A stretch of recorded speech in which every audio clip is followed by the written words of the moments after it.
Hey, buddy. Hey, Kelly. How you doing? I'm a little drained. Yeah. A little literally. I gave blood at 11 o'clock today. And I ran this morning. And when I came out of the shower, I saw I had this, what I presume is heat rash, that I don't know that I've ever had before. Mm-hmm. Just all around my collar area. Freaked Ashley out, which is amusing. But I think the last time I talked about giving blood was a profoundly negative experience where they literally couldn't use the bag because they got air in the system or something like that. Oh, yeah. And this was the complete opposite, with the exception of I got there 5 minutes before my scheduled appointment. Some goober just walked in and was like, oh, I'd like to give blood. And just choked up the whole system, because it's Texas, this is Central Texas, this is Pflugerville. If the blood bus comes around, everybody reserves their spot and says, we're going to give blood. Every time I've ever gone to give blood, it's always stuffed to the gills of people who are like, take this blood out of me so that I can help my friends, family, neighbor, countrymen. But the person who helped me was like their bedside demeanor. There's a lot of people. So just managing all the people in like this little bus with a good like service attitude is one thing, but then when she actually went to do my vein, like to see where they were going to draw blood, I guess they're always doing this some sort of way. I feel like normally they're just fucking slapping it, but she took her finger and like dug around and like poked, and I felt like she provoked or just got a vein like up to the surface, and I could like feel her doing it, and I was like, I've never had somebody do this before, and that was cool. And then when you actually get the needle in, have you given blood? Probably. When was the last time you had like a needle, like for your arm or something? Yeah. Did it burn for a while? That's like normal, and they say it's because of the iodine. I think it's because they're not like hitting it flush. She just, bam, just in there and nailed it. Nice. And then I was giving blood for the entire length of Oye Como Va and half of Girl from Empanina, if that's how that goes. Because it was just a good, however thick that needle is, it was getting all my good blood out nice and quick. So I was delighted with that. And then voted after that with Ash. Where's your sticker? On something in the house. How do I know that you actually voted if I don't see you wearing a sticker? I was there with a witness. I mean, am I wearing a sticker? You didn't just find that sticker somewhere. These are like official stickers. You can't just go buy these. They're only available when you go to vote. Uh-huh.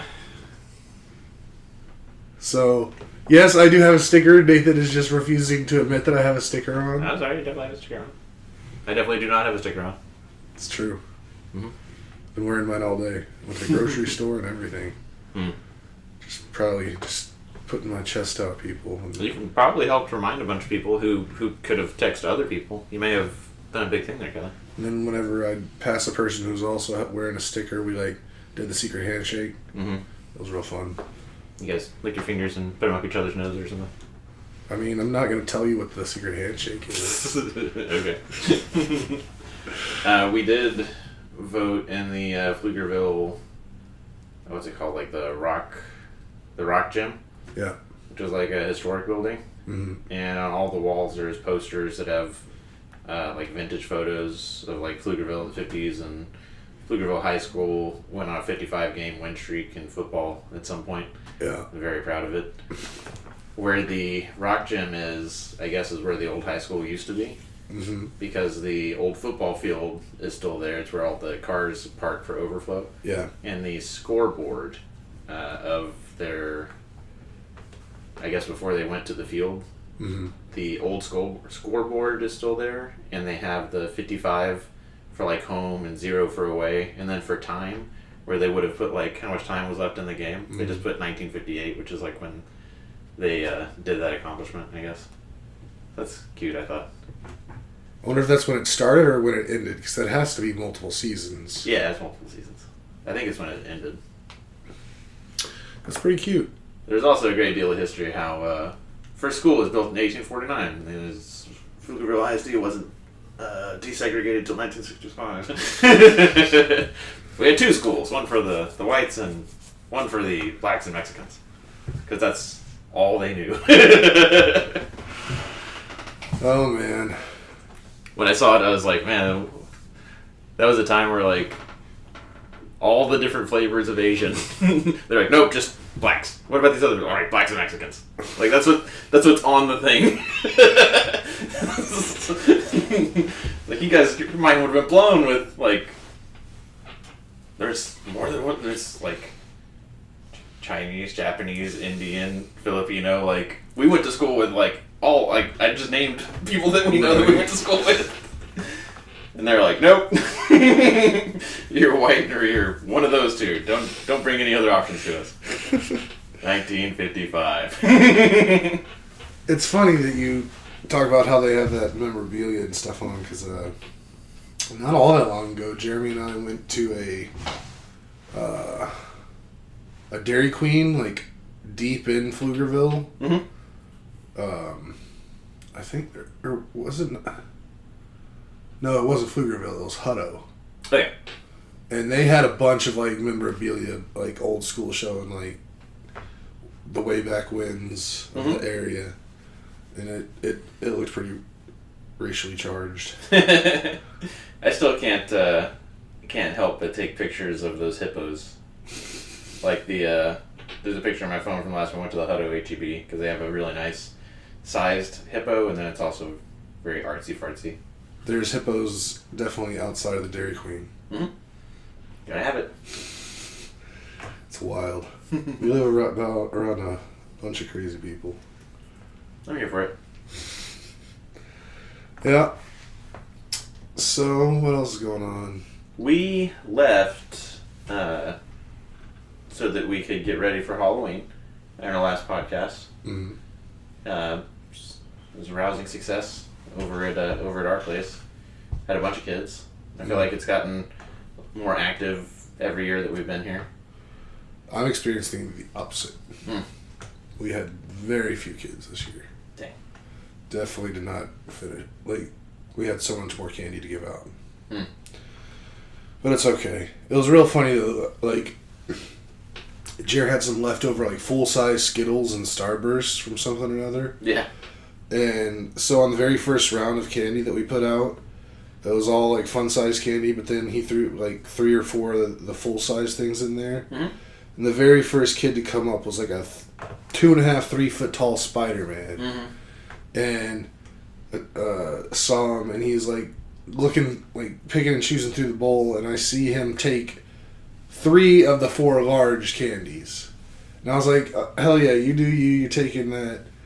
You're the first one there, you deserve it. And you left one for someone else, so appreciate that.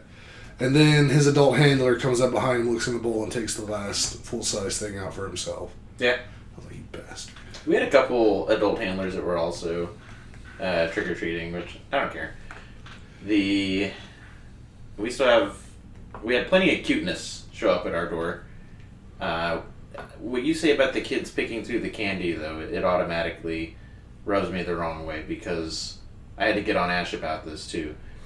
You open the door, the kids say trick or treat, you give them treats. They don't pick the treats. Mm. And you don't just give it to them without them saying trick or treat. That was an issue over at our place. Another issue is that I was a thrown together pirate. I used a sleep mask and just turned it diagonally. But it definitely messed with my depth perception and definitely punched a few kids in the face. Not really. But I was like, grab the candy, fine. And then, like, some of them had pillowcases, some of them had like the McDonald's bucket thing that we're used to. Mm-hmm. Some of them had, like, other. And every time we would go to put it down, I would, like, get confused. It's like we're supposed to go. One time I definitely put candy like on top of a kid's prop. I was like, oh man. But yeah, it was great. There was a lot of cute stuff on our ring, and we also had candy left over. And I don't know about you, but I'm just not into the candy anymore. Not into the sugar. I've got all this candy to get through, and I have no joy in doing so. It's just something I have to do. I like that you put that on yourself, that like you have to do it. It seems terrible to throw it away. I should just give it to the kids across the street, honestly. Yeah, or me and Jer. But it's all good. I don't need any extra candy. Yeah. We need a lot lately. A lot of candy? No, just a lot in general. Just a lot in general? Yeah. More so than normal? Yeah, I mean, I've just been eating out a lot. Mm-hmm. Just because I guess since this past weekend wasn't a birthday, had a lot of eatings out. And just now today went to the grocery store and got like normal food to like have. Mm. But yeah, been having quite a few visits to the restroom the last few days. Just trying to clear everything out. Yeah, that's without being too specific. This candy is just like raging against my bowels. That'll happen. That'll happen. But yeah, I liked. We watched a bunch of the Modern Family Halloween episodes. We're still kind of watching them just because we didn't watch all of them and we like to. Yeah. Yeah. Very fun. Indeed. We'll talk about the weekend in sports. Ken? By the time I thought to check on when TCU was playing Friday night, they had already lost to Texas Tech. Yeah, that's brutal. So they're just in the wilderness right now. Michigan? Yeah, they did pretty good. Beat Purdue handedly. Mm-hmm. Still, they weren't looking too great, but I'm glad they had that game coming off their bye before they play Penn State this weekend. Yeah. So that's going to be a real big game. Whole world is looking at Penn State to beat Michigan. You think they want them to because they feel like Michigan are cheaters? Yeah. Yeah. I don't know. I don't know if it's because I'm a homer in this and I love you and all that, but I just don't care about the Michigan air quotes scandal. What's funny today is, I don't know if you saw this, but someone came out with evidence and gave it to like the NCAA or somebody showing how, I think it was Rutgers and Ohio State had Michigan signals and gave them to Purdue for the Big Ten championship game last year. Mm-hmm. So, yeah. Guess who's not shocked? Yeah. That sounds eerily familiar to the How Dare the Astros. Oh, they learned it from these other teams. And I don't know, like, that whole thing's a very interesting scenario too. Like, because it's one thing to like be trying to get other teams' signals, but then like colluding with other teams to help another team beat just a team you don't want to win. Mm-hmm. That I think that takes it to another level. Yeah. Like, but then I'm also, my next thought is like, is that totally fabricated to?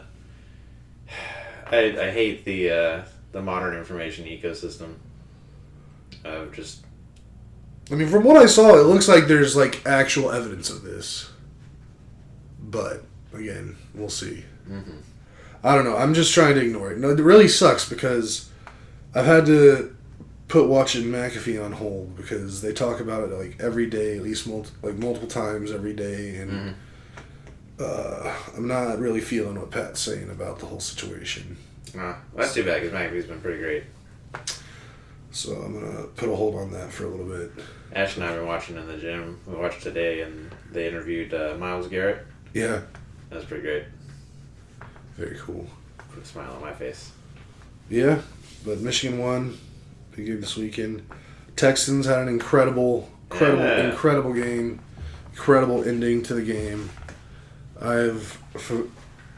I have now fully absolved C.J. Stroud of all of his Ohio-ness, and I am now okay to root for him full blast. Week 8, I think they had their bye week 7, but week 8, I swapped out Sam Howell for C.J. Stroud, and he had a real pedestrian performance. Mm-hmm. And in my 10 leagues, I think it is, one place I also did that, because there's a bunch of places I started with Dak Prescott and Anthony Richardson. Mm-hmm. And Richardson obviously gone. Prescott was doing poorly. More on that later. And CJ Stroud annoyed me so much that I got rid of him in one league, where I've got him in like 3 leagues. And put in Will Levis. And that was dumb.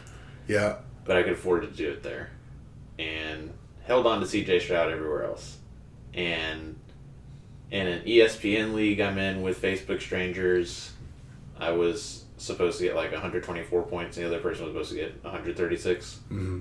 And that plus everything else, I ended up winning that game.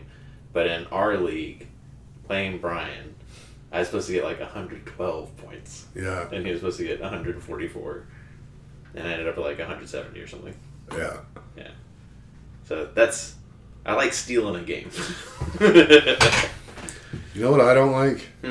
Someone beats you on your birthday. You beat me on your birthday in Corey's league. Yeah, but that's not the main league for me. Mm-hmm. That's like, if it's cool. I mean, that's my second tier league. I mean, don't get me wrong, I love it, but like if I had to choose only one league to be in, it's gonna be the main league, and that's the one I think I had the best shot at actually going all the way at. But now your points for have fallen behind like Ashley and others. Have they? I have barely even looked because I've just been so bummed about the whole situation. It's keeping you ahead of other people that you're competing with. Like, you definitely still have a shot. Like if your record ties, you'll probably beat a lot of people, but I think Ash has more than you now. I think like maybe 3 people have more than you now. Just Ash and Corey. Right. And they are exactly tied in points. Isn't that cool? Like down to the 100th of a point. That's wild. Mm-hmm. But yeah, so my fantasy season's over. I mean, I know it's not. I know I can still make the Definitely not, playoffs. yeah. The year I won. Go the year I won. I went into the playoffs with an 8-6 record. 8-6, Kevin. I mean, I did that before you did. Alright. So it's possible. It still sucks. Mm-hmm. Be alright, though. It was fun doing the shot on Sunday night. Yeah? Specifically, my favorite part was hearing from Stephanie about she just like haphazardly making her way through the season. I mean, I don't want to start throwing accusations around, Mm-hmm.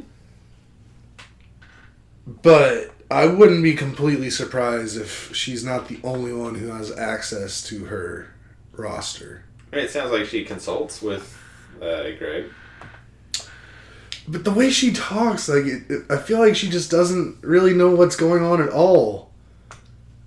But she's consistently, like, good. Since she entered the league, like, 2 or 3 years ago, Yeah. she's always been, like, top 3 at the end of the season or something like that. Yeah, that's why I know that she does actually pay attention, because this isn't like the only year she's played. I mean, she's been very vocal in years past about it. I don't know. Okay. We'll see. She plays it a little too close to the chest.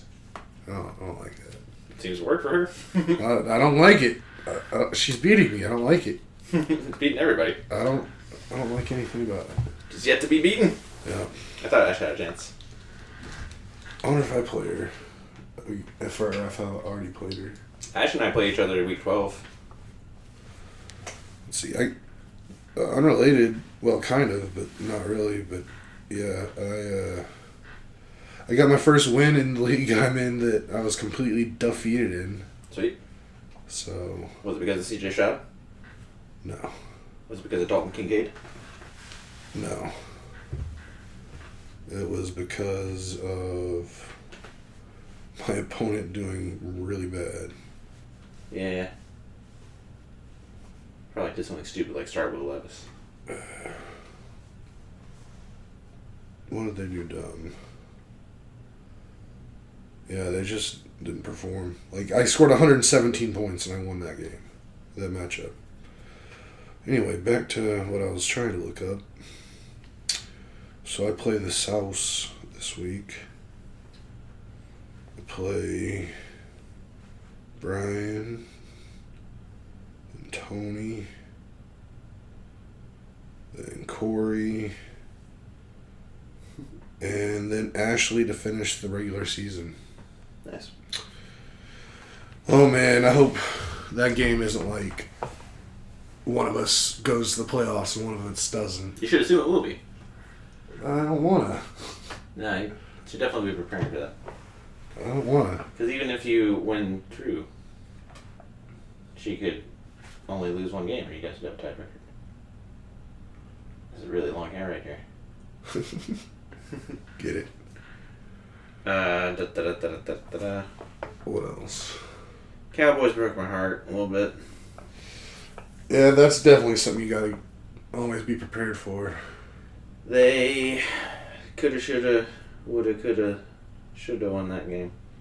Yeah. But it's the same as it always is. When they gotta have it, and it's on the line. Just clock management each and every time. And I think that our talent, we have more talent than they have talent. I think that our guys wanted it more, frankly. And just, we get in our own way. I think this team can only go so far with Mike McCarthy. I could agree about that. Yeah. Agree with that. Who knows? Maybe they'll fire him and you'll get Jim Harbaugh.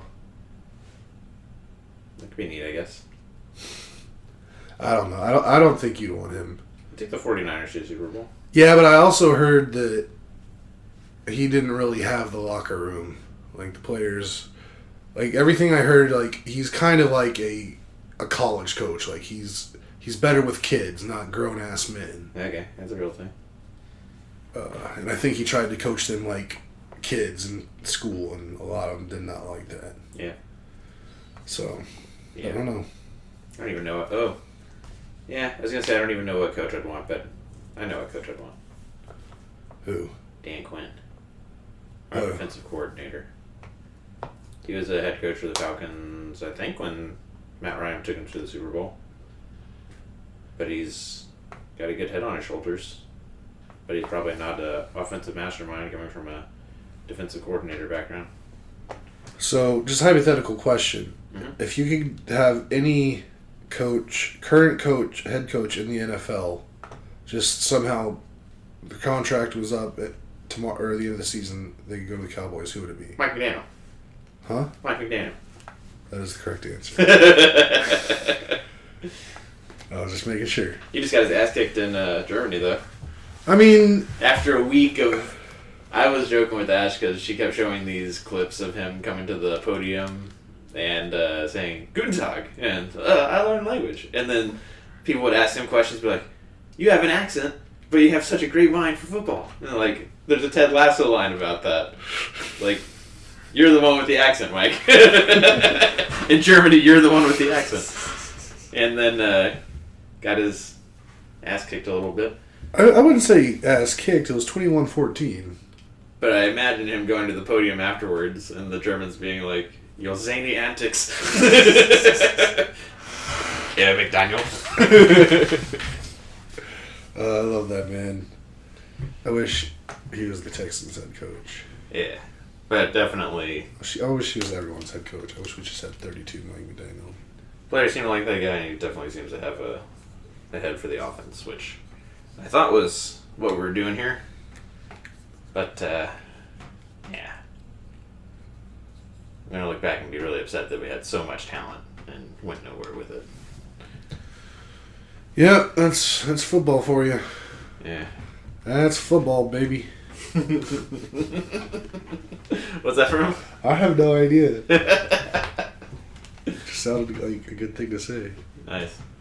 You guys watching Ted Lasso again? Nice. That's been great. I was wondering if y'all carried on with it. Yeah, we watched the Christmas episode, and I think there was like a Valentine's episode after that. Oh, that Christmas episode was so good. I watched that. It was quite wholesome. Oh, it hit everything on like what I like in a show. Speaking about that, I've discovered a movie franchise that I've never seen any of the movies of that I've now seen the first two, and I think like it was made for me. Okay. Skydiving? No. This one's a little more mainstream. Pitch Perfect. Oh my god. Oh, they're so good, Nathan. Oh my god. They are so good. Like the first two, the ending of the second one had me tear up a little. I wasn't like crying, but there was a tear in my eye. And the cast is just great. The singing is amazing. Step up to Electric Boogaloo. It's way better than that. No, I haven't seen clips, and it looks really funny. It's so good. It's funny because when Jared got back, we were talking about what we did, and I was like, yeah, I watched those. And he was like, oh, cool. He's like, I've actually kind of been wanting to watch Pitch Perfect because I've heard good things about it. I was like, well, you're in luck because I want to watch it again, like, right now. So we're watching it tonight, actually. Wow. Yeah. It was real good. You cannot suggest those movies enough if you haven't seen them. Same vibe as that cheerleading movie. Bring It On? Cheer competition. Yeah, Bring It On. Yeah, definitely kind of similar to that. Kind of similar to like Drumline, if you recall that movie. Yeah. It's an amazing movie as well. Indeed. A masterpiece. Did you recognize that one dad from Goosebumps was one of the second main in Drumline, next to Nick Cannon? Nah. Yeah. I can see it now. Totally him. Yeah, like 20 years later. Yeah. 40 years later. But yeah, I can't suggest that movie enough. Can't wait to get off this podcast so I can go watch that. We probably still have to get through all of our Hannibal movies, and then maybe we'll think about it. Oh, I'm not suggesting you watch it anytime soon. Like I was talking more to the general population. I'm never gonna throw anything on y'all's plate unless like I really think you're gonna like it. I'm just saying this is something I really enjoy. Word. And I know it's not for everyone, but it's definitely for me.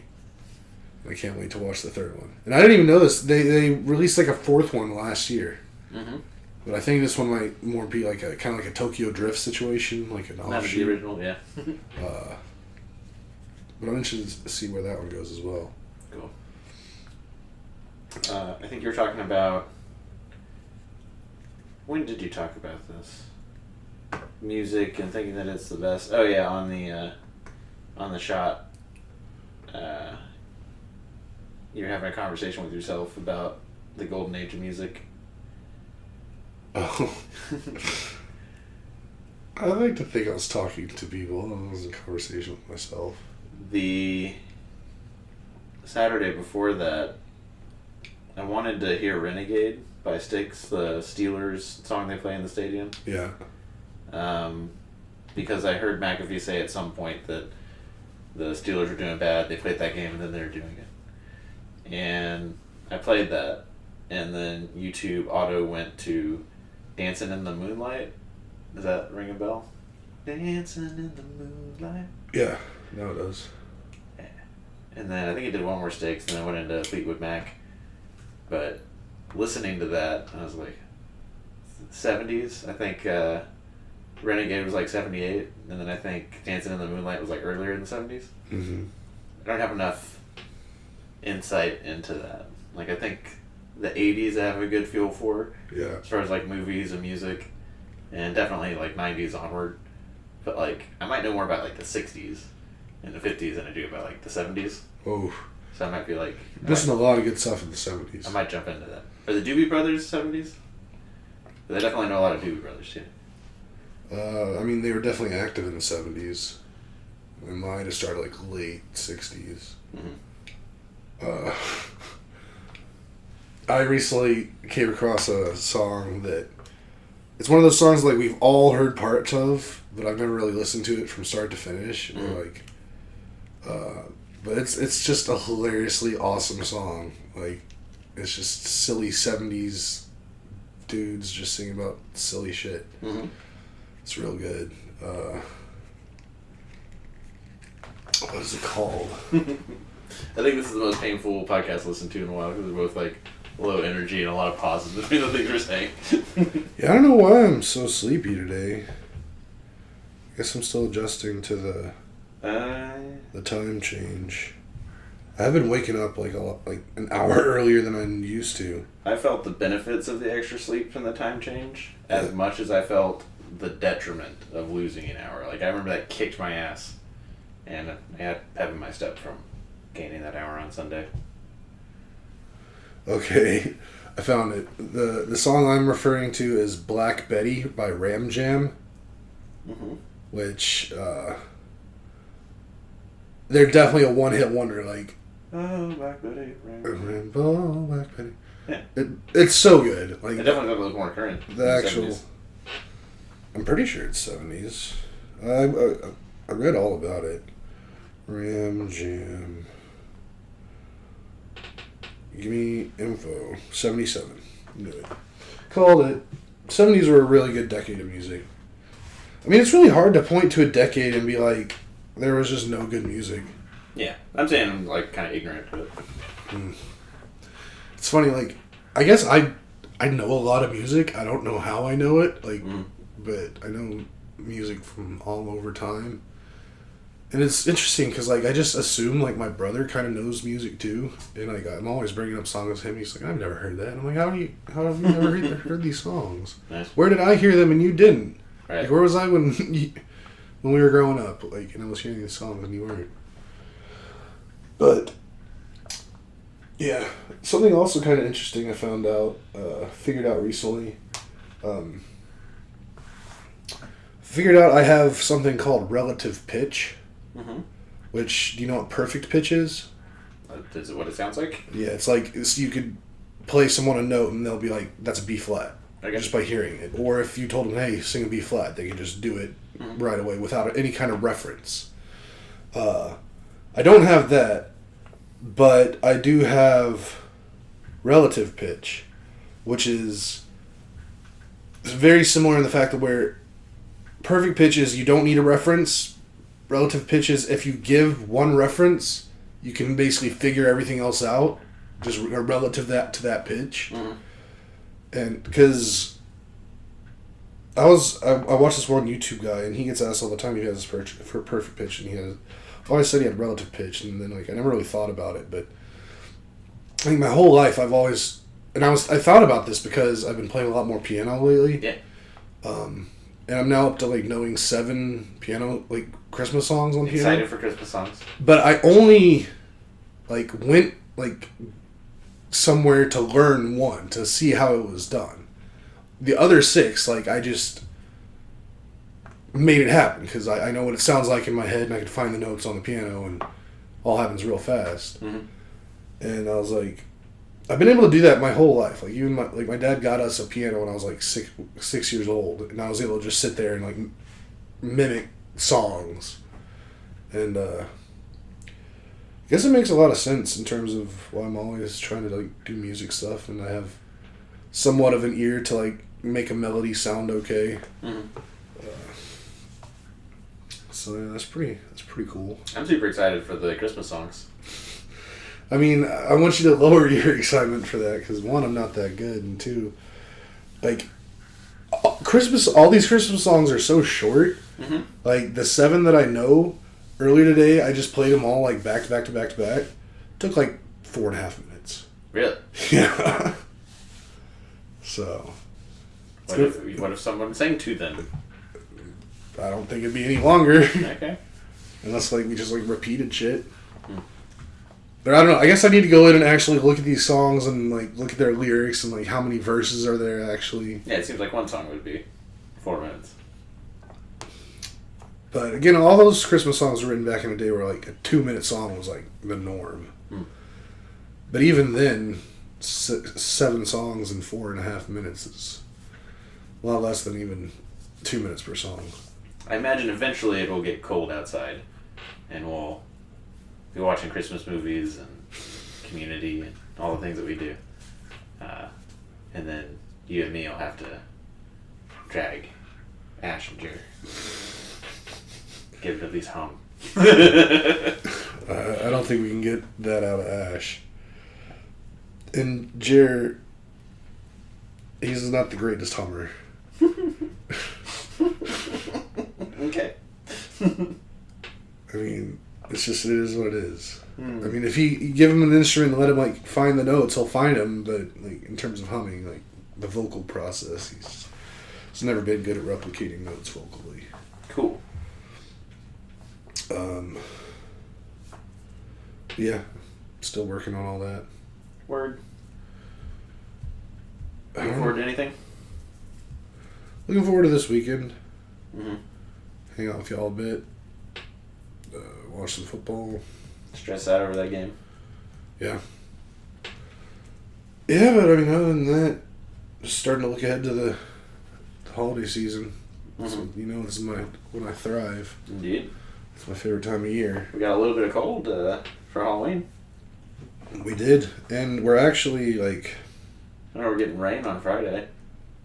Yeah, right now, Friday is looking like a high of 59, Saturday high of 62, a couple days in the low 60s, and then it'll be back up in the 70s, but still, it's decent.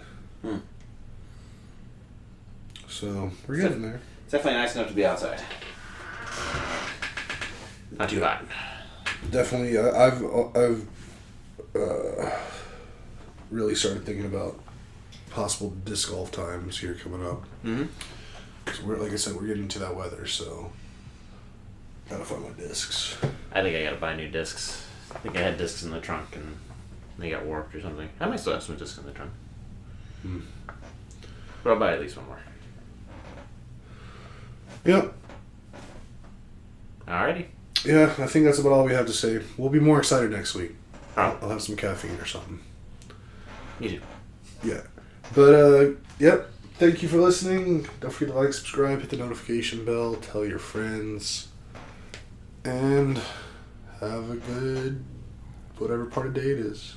Bye, y'all.